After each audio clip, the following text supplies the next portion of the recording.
Bom, vamos falar agora de uma prova tradicional. Já faz parte do calendário internacional há muitos anos e ela chega a uma edição histórica. A nossa querida corrida de São Silvestre, que acontece aqui em São Paulo.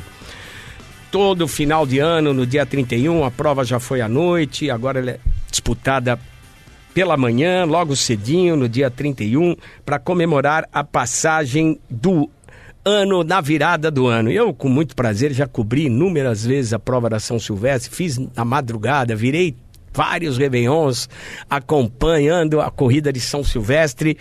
E agora a gente vai com prazer receber o Marcos Iano, que é diretor da Vega Esportes, que é a empresa que organiza a corrida de São Silvestre. Muito bem-vindo, Marcos. Uma boa tarde para você. 100 anos, um século. Não é brincadeira não, hein? Boa tarde, Fernando. Obrigado, um prazer estar com vocês aqui. Pois é, 100 anos são para pouquíssimos eventos e a São Silvestre fez bonito e está na sua 100ª edição esse ano. Pois é, e a gente acredita aí, a cada ano que chega, Marcos, a gente vê se multiplicar a chegada de pessoas, não só dos atletas de elite, mas o pessoal de uma maneira geral, o corredor de uma maneira geral, que quer participar. Porque a São Silvestre, além de ser uma prova competitiva, ela é uma prova também de integração, de transformação, de aproximação das pessoas numa data tão significativa para tanta gente.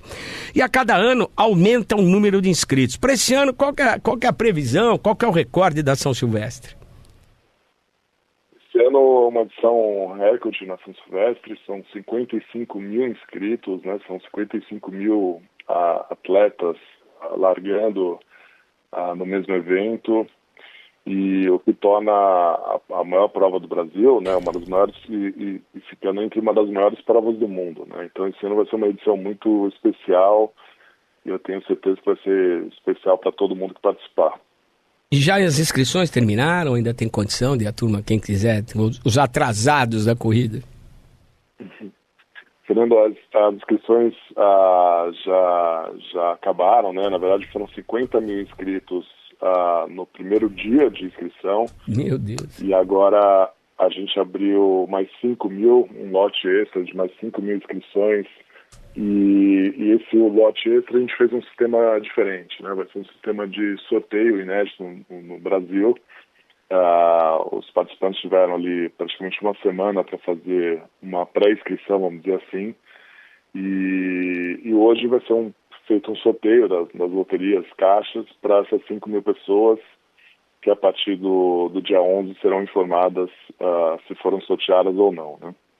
Pô, mas que legal, cara. Assim, nós estamos com 55 mil. Existe um limite de participantes pelo tamanho do percurso, pela dificuldade da organização, pela largura das ruas, porque é uma prova de rua, né, realizada aqui em São Paulo. Esse é um olhar que a gente vai ter, né, Fernando? Assim, ela é possível para 55 mil pessoas, né? Agora, esse crescimento, além desse número, depende muito da nossa observação nesse ano, nessa edição do dia 31 de dezembro, para ver como que flui isso, principalmente no centro da cidade de São Paulo, né? Mas eu acho que a gente já está chegando num limite aí, quando você compara com outras provas emblemáticas no mundo, né? Principalmente as maratonas, né? As chamadas majors, essas provas têm, de fato, 55 mil pessoas também. Nova York agora largou com 55 mil pessoas, só que elas são espaçadas em 42 quilômetros. E a São Silvestre é espaçada em 15 quilômetros, né? Então muda bastante essa dinâmica. Quando os primeiros colocados estão chegando, tem gente largando ainda, né? Então, de fato, são 15 quilômetros de uma massa humana aí, única praticamente, e a gente vai observar se é possível ou não esse crescimento para mais pessoas, né? São várias perspectivas que a gente pode observar a prova, né? De quem está correndo, de quem está apenas assistindo e de quem está organizando.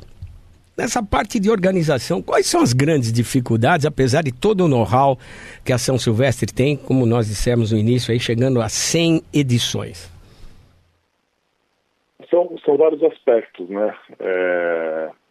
Primeiro aspecto é o controle dessa multidão, né? Então, você tem, obviamente, no histórico da São Silvestre, muitas pessoas não inscritas querendo participar, né? Eu acho que esse é um controle que essa fase já foi ultrapassada, a gente já conseguiu passar, já que o perímetro da Paulista hoje ele é fechado completamente, né? Então o acesso à prova ela é restrita a essas 55 mil pessoas que participam de fato da prova.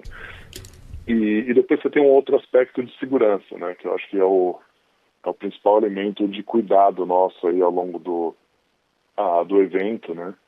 Então todas os 15 quilômetros são mapeados pela organização para que essa segurança de todos os corredores saia impecável e que essa experiência seja uma experiência positiva de ponta a ponta, né? Então, eu acho que esse é o maior desafio, sem dúvida. Além, né, tem outros desafios aí, tem transmissão ao vivo da prova, então, um cuidado que você tem que ter ali para que essa transmissão seja de fato efetiva aí durante toda a transmissão. A chegada também, né, o momento que a gente chama de dispersão, né, quando o corredor está ali fazendo 10, 11 km por hora, 9 km por hora, e de repente ele para praticamente, né, passando o pórtico. Aí você tem uma massa de corredores chegando ali a partir do momento que cruza o pórtico e como que faz essa dispersão ser fluida também. Enfim, tem vários aspectos, mas que a gente tem bastante experiência e bastante convicção de que tudo vai ocorrer muito bem durante todo o evento. Eu queria dar um testemunho aqui, você falou de transmissão. Minha primeira cobertura da São Silvestre, eu trabalhava na Fundação Casper Libero, na Rádio Gazeta, Fundação Casper Libero, da Gazeta Esportiva, que criou a corrida de São Silvestre. Me lembro muito da organização do Júlio Deodoro, Eric Castelheiro, Vasco, o pessoal da assessoria de imprensa, que era o Doro, o Braga, o Edson Scatamacher, que organizava também durante algum tempo a cobertura.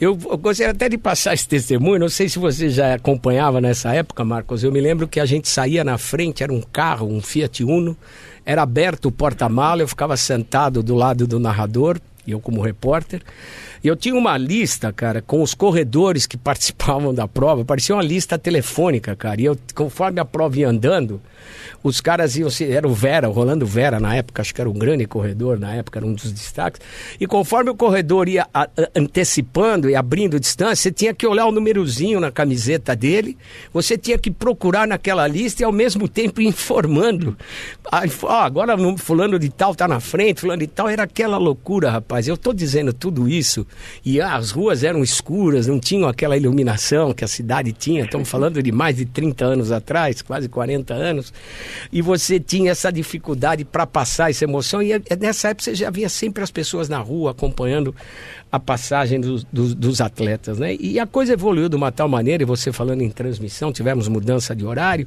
e eu me lembro que o próprio controle de quem chegava era muito complicado, porque era feito manualmente também. Depois veio o chip no tênis, o cara colocou um chipzinho no tênis, eletronicamente vocês foram controlando. Só para pontuar uma evolução da cobertura, da organização, da entrega da corrida de São Silvestre. Assim, ela tem um carinho especial dentro do coração dos brasileiros, principalmente do pessoal aqui de São Paulo, e eu tive a oportunidade de viver essa situação, e principalmente essa evolução, tanto de cobertura, na evolução da entrega, da conferência, do atleta que cumpriu tudo que foi determinado dentro das regras da prova. Para esse ano, você tem algo de novo, alguma tecnologia? Porque a cada minuto a gente está vendo surgirem coisas novas.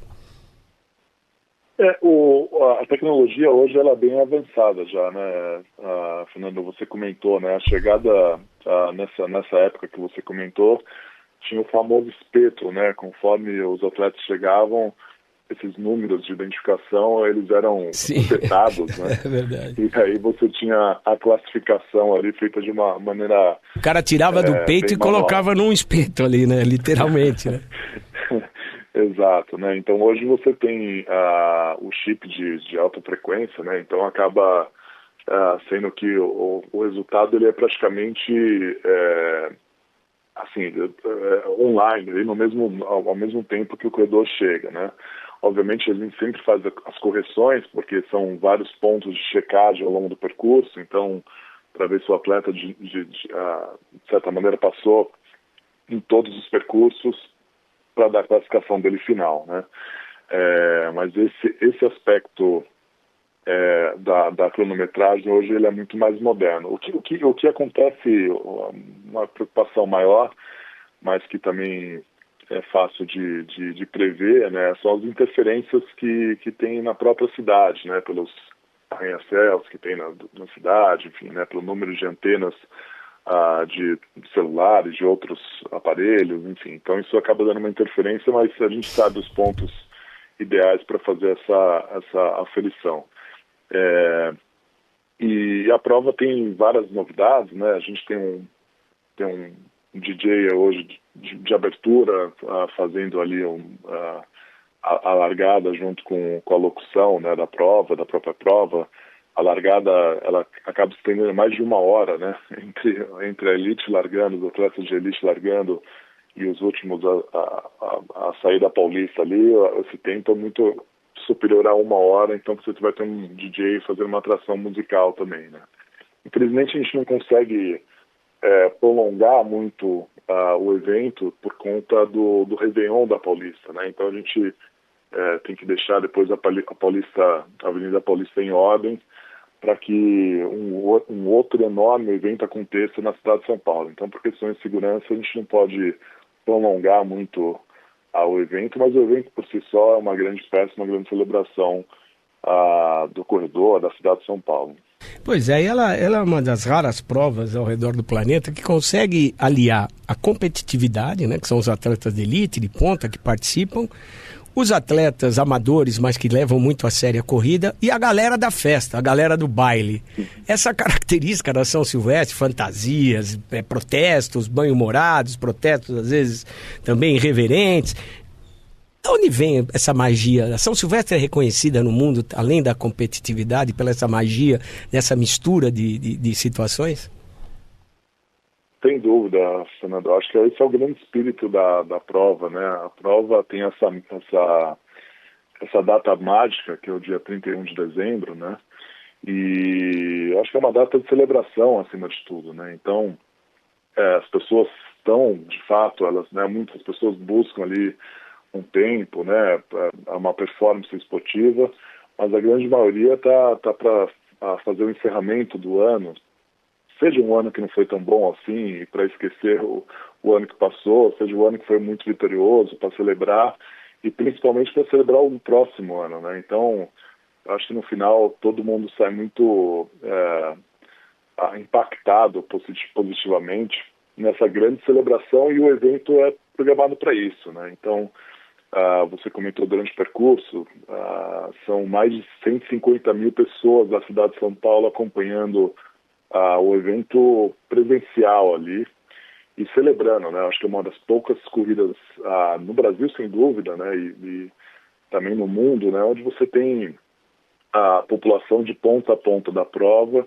e o final, né? Nos últimos quilômetros ali, na subida da Brigadeiro, você tem um calor das pessoas que é impressionante, né? Então, a partir do momento que a elite passa ali, a galera já torce bastante, e depois isso é prolongado pelas próximas 2h30, onde tem os amadores passando ali e a torcida celebrando junto com esses participantes dos corredores. Chama muita atenção, a corrida é bonita visualmente, né? Ela agora durante o dia você consegue, né, visualizar melhor, mas sempre fantasias, figuras exóticas, figuras raras, pitorescas. Nunca se pensou em fazer algo paralelo à corrida, tipo eleger a fantasia mais legal, o cara mais exótico, o recado mais bacana? É o que já virou uma tradição, seria até um próprio reconhecimento, até o próprio atleta amador que faz esse tipo de participação, ou isso é inviável, não dá para misturar a competição com esse lado lúdico da São Silvestre?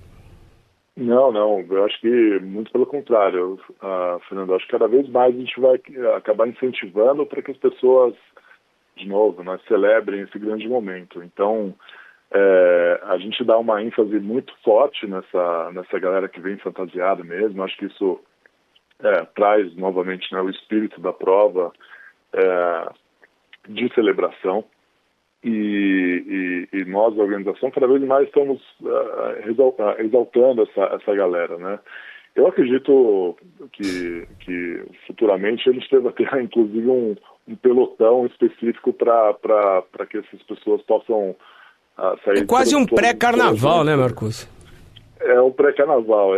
Não foi criado até agora, Fernando, justamente porque todos os pelotões, né, seja os pelotões da frente ali, a galera mais rápida, né, até o último pelotão, assim, tem a galera fantasiada de ponta a ponta, né?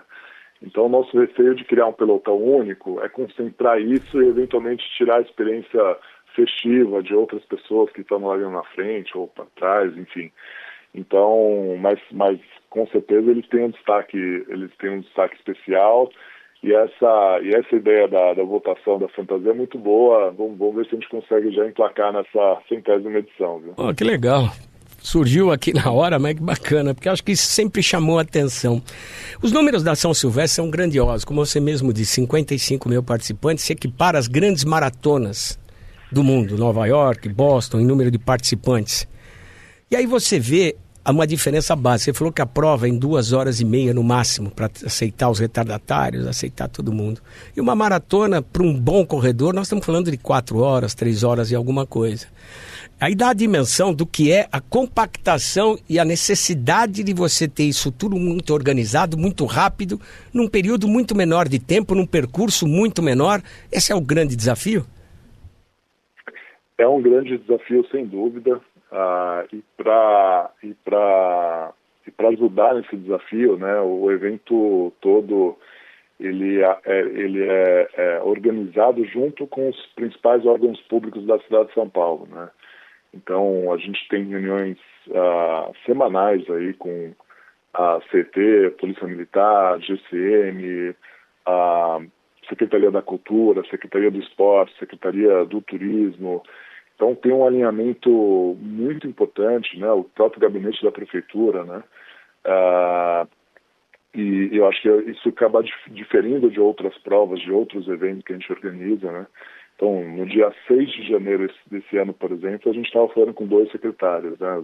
Na ocasião, o secretário do Esporte junto com o secretário da Cultura, um ano antes da prova, né? Então, é um olhar que a gente tem muito atento para que essa prova saia de fato, né, quase que perfeita, né? Porque, como eu falei, logo em seguida tem o Réveillon da Paulista, o Réveillon da cidade de São Paulo. É uma assinatura da cidade, né? Exato, né? E a prova veio antes do Réveillon, né? É uma prova que, bom, são 100 anos de edições, né? Então, é uma prova, talvez o evento mais tradicional da cidade de São Paulo, com certeza, o esportivo, com certeza, né? Mas é um desafio de organização enorme, mas com a ajuda desses órgãos, né, com todo o pessoal da limpeza da cidade de São Paulo, a gente acaba em 3, 4 horas após o evento, deixando a cidade como ela estava, já preparada para as próximas atrações que a cidade receberá aí ao longo do dia ainda, né, do Réveillon. Importante para números, para você, de repente o cara que está ouvindo a gente aqui nunca teve ideia ou não acompanhou de perto a São Silvestre, a grandiosidade não só do número de participantes. Por exemplo, água é distribuída ao longo do percurso. Normalmente são copinhos. Quantos copinhos d'água vocês disponibilizam? Contando todo o percurso, né, são 5 pontos de hidratação. E os 4 dias de Expo, né? A gente também tem a São Silvestre também deriva ali na Expo, que tem a retirada de kit, mais uma feira de esportes no Parque do Ibirapuera. São mais de 1 milhão de copinhos de água nesses dias de São Silvestre. É um oceano. É um oceano mesmo. E você tem todo o operacional dessas águas, né, para que elas sejam geladas e servidas para o corredor ali, para tomar na temperatura ideal num dia de calor, né? Normalmente o último dia do ano é um dia bem quente. E então é uma operação assim muito forte que a gente faz, né? Você foi feliz, né, dando esse exemplo, né? Então só para os copinhos de água aí A gente tem centenas de pessoas por trás dessa operação para que essa água chegue gelada para o corredor ali, que ele consiga se refrescar, se hidratar ao longo do evento todo. Mas são mais de 1 milhão de copinhos de água ao longo do evento. Pois é, e vamos falar agora de competitividade. A gente teve aí Emil Zatopek, um dos grandes vencedores, a Rosa Mota, que ganhou muito também, a portuguesa, Carlos Lopes, a gente teve o Vera também, enfim, faz um bom tempo, tivemos brasileiros que ganharam a São Silvestre, né? Principalmente antes da internacionalização da prova, depois da internacionalização, o nosso hiato entre vitórias e conquistas e pódios, ele acabou tendo aí um espaço maior e a gente está vivendo o predomínio dos corredores africanos, principalmente os quenianos. Hoje, continua essa hegemonia queniana, continua essa pelos atletas que estão inscritos, qual que é a possibilidade? Acho que o Marilson foi o último brasileiro que ganhou, acho que em 2010, se não me falha a memória. Como é que está essa perspectiva, tanto no masculino, no feminino e para brasileiros aí? O que a gente pode esperar? Porque é sempre legal ver alguém lá em cima com as nossas cores no pódio. Pois é, essa é uma briga importante, né? O Quênia é o maior vencedor, né? O país Poltergar, se eu não me engano, né? Poltergar, exato. Poltergar são 5 títulos, né, no masculino, né? O maior vencedor no masculino. E o Quênia, no masculino, são 17 vitórias e 18 vitórias no feminino, né? Então, é um país que... Estamos falando quase 20% nas duas modalidades dos 100 anos, né? Pois é, e muito concentrada nesses últimos anos, né? Porque nos primeiros 50 anos, talvez, né, não existia essa participação de outros países, né, Fernando? E ano passado foi coroado, né? Pódio masculino e feminino para o Quênia, né? No masculino o Wilson To e no feminino a Anis Kenyon.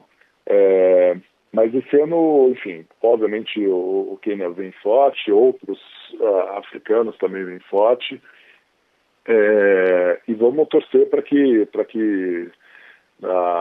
o Jonathan Cruz, né, foi 4º lugar ano passado, e com certeza é um atleta, dos favoritos esse ano, o brasileiro Jonathan Cruz. Tem o Fábio também, enfim, que vem correndo super bem nos últimos anos aí. E no feminino, a Núbia Oliveira, né? Ela foi 3º lugar ano passado, também tem feito um ano muito forte esse ano. Ano passado a gente também teve um pódio do 5º lugar com a Tatiana Raquel da Silva. E vamos torcer que nessa celebração dos 100 anos, tomara que a gente tenha no lugar mais alto do pódio um brasileiro ou uma brasileira, ou os dois, né? Que seria um sonho. A gente não pode, obviamente a gente tem que ser imparcial aqui como organizador, mas no fundo eles torcem para que os brasileiros estejam na posição mais elevada do pódio. Sem dúvida, Marcos. E 100 anos, né? Uma data sem sombra de dúvida especial. Qualquer tipo de lembrança que você vai poder guardar, o tênis que você correu, o número que você tinha na sua camiseta, os shorts que você usou. Mas acho que, sem sombra de dúvida, todos os participantes ganham uma medalha comemorativa, né? Essa, acredito eu, que deva ser especial para registrar, para marcar essa data, né? Sem dúvida, sem dúvida. A medalha está linda, a gente fez já o lançamento da medalha, já divulgou nas redes sociais, divulgou com a imprensa. Obviamente ela traz, né, essa memória dos emblemáticos 100 anos, né? E com certeza, enfim, vai ser materializar acho que a principal lembrança dessa prova, né? De qualquer maneira, né, a gente tem ali outros produtos, né, de outros dos patrocinadores também. Então a gente tem uma linha esportiva focada na São Silvestre, né? Na Expo a gente também tem outros produtos sendo vendidos ali, ofertados ao corredor, mas a medalha, sem dúvida, acaba sendo a lembrança de maior impacto aí para os corredores.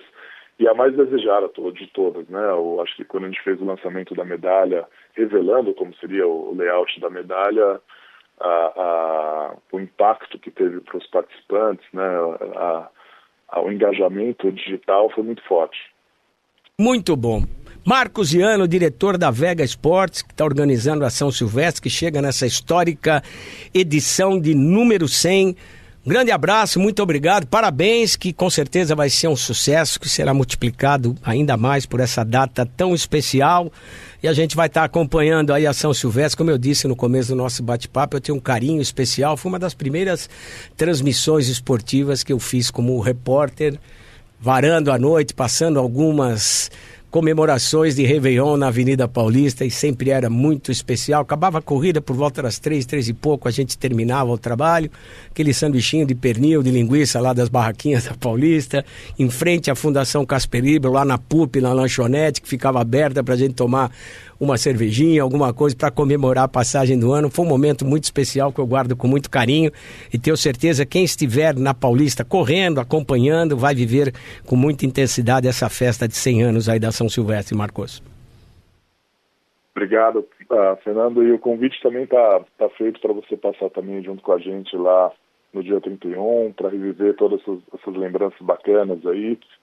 E o convite para toda a cidade, né? Obviamente as inscrições já acabaram, mas seria muito legal e muito impactante a cidade participar ao longo dos 15 quilômetros do percurso, né? Então a gente faz o convite aí para que toda a cidade participe e torça aí nessa grande festa, nessa grande celebração. Mais uma vez, parabenizar a Fundação Casper Libero, nossa querida TV Gazeta, que teve a ideia, né, o pessoal da Fundação, de organizar a prova de São Silvestre durante muitos anos aí sob a batuta do Júlio Deodoro, do Eric Castelheiro, também 2 grandes colegas jornalistas, que sempre dedicaram muito da sua vida ao Vasco, que organizou, que antecedeu o Marcos aí também na organização. E o Marcos está dando continuidade aí numa data tão especial, e essas pessoas merecem todo o nosso reconhecimento, como o Marcos e toda a sua equipe aí, nessa deferência a um marco da história, a um marco do esporte mundial, porque nenhuma prova chega à 100ª edição de graça e tendo um número recorde de participantes aí com 55 mil. Um grande abraço, Marcos, muito obrigado aí, sucesso, meu amigo. Obrigado, Fernando, um grande abraço.